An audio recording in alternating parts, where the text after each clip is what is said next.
নমস্কার বন্ধুরা, আজকে আপনাদের কালারফুল দুধ পিঠে রেসিপি বানিয়ে দেখাবো। তা কিভাবে বানাই আপনারা পুরো ভিডিওটাই দেখতে থাকুন। কালারফুল দুধ পিঠা বানানোর জন্য এখানে নিয়েছি সবজি। তা এখানে সবজির মধ্যে নিয়েছি পালং শাক। পালং শাকটা বেছে ধুয়ে পরিষ্কার করে নিয়েছি। আর এখানে নিয়েছি গাজর। গাজরটাকেও কেটে ধুয়ে পরিষ্কার করে নিয়েছি। তা এখন এই সবজিগুলো আমি সিদ্ধ করে নেব। প্রথমে পালং শাকটা সিদ্ধ করে নেব। ঢাকা দিয়ে দেবো। এইভাবে সবজিগুলো সিদ্ধ করে নিলে সবজির মধ্যে যে একটা কাঁচা গন্ধ থাকে সেই গন্ধটা আর থাকবে না। শাকটা সিদ্ধ হয়ে গেছে, এবার নামিয়ে নেব। এবার গাজরটা সিদ্ধ করে নেব। ঢাকা দিয়ে দেব। গাজর সিদ্ধ হয়ে গেছে, এবার নামিয়ে নেব। সবজিগুলো সিদ্ধ করে নিয়েছি। এখন এবার এগুলো মিক্সি জারের মধ্যে দিয়ে কালারটা বের করে নেব। দুটো কালার রেডি করে নিয়েছি। এখন এবার পিঠের ডোটা বানিয়ে নেব। এখানে নিয়েছি এক বাটি আলো চালের গুঁড়ি। সামান্য একটু নুন দিয়ে দেব।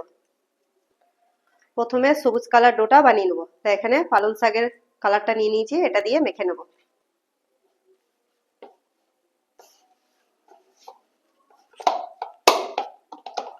সবুজ কালার ডোটা বানিয়ে নিয়েছি, এটা সাইডে সরিয়ে রাখবো। আবার এখানে নেব এক বাটি আলো চালের গুঁড়ি। সামান্য একটু নুন দিয়ে দেব। তাই এখানে গাজরের কালারটা নিয়েছি, এটা দিয়ে গুঁড়িটা মেখে নেব। অল্প অল্প করে দেব। গাজরের কালার দিয়ে ডোটা বানিয়ে নিয়েছি, তাই ডোটা এবার সাইডে সরিয়ে রাখবো। এবার সাদা কালার ডোটা বানিয়ে নেবো। তাই এখানে এক বাটি চালের গুঁড়ি নিয়ে নেব। গুঁড়ির মধ্যে সামান্য একটু নুন দিয়ে দেব। হালকা কুসুম গরম জল দিয়ে ডোটা মেখে নেব।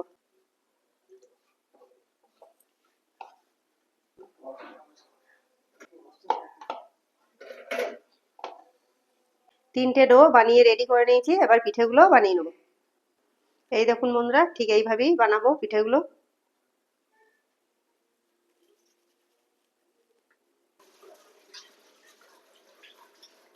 এবার এই কালারটা দিয়ে পিঠেটা বানিয়ে নেব।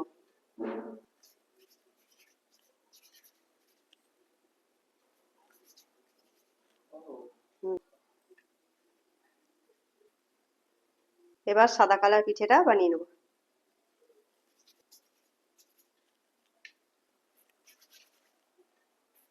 তাই পিঠেগুলো সব রেডি করে নিয়েছি, এখন পিঠেগুলো ভাপিয়ে নেব। এখানে জল ফুটে গেছে, পিঠেগুলো একসঙ্গে সব সিদ্ধ করে নেব। তা জলের মধ্যে পিঠেগুলো আমি দিয়ে দেবো।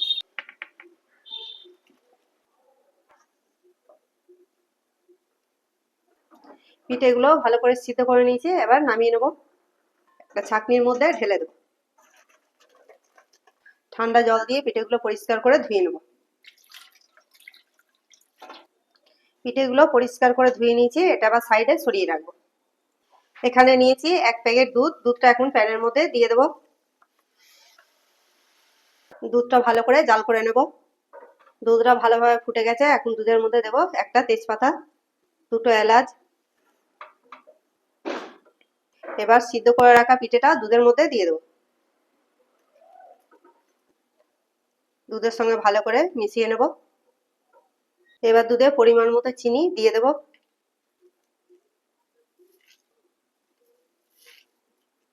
চিনিটা ভালো করে মিশিয়ে নেব।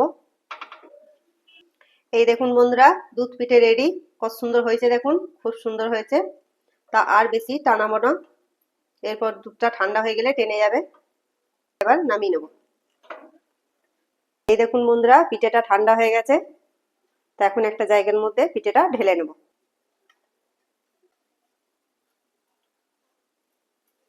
এই দেখুন বন্ধুরা, কালারফুল দুধ পিঠে রেডি। তা দুধ পিঠে কত সুন্দর হয়েছে।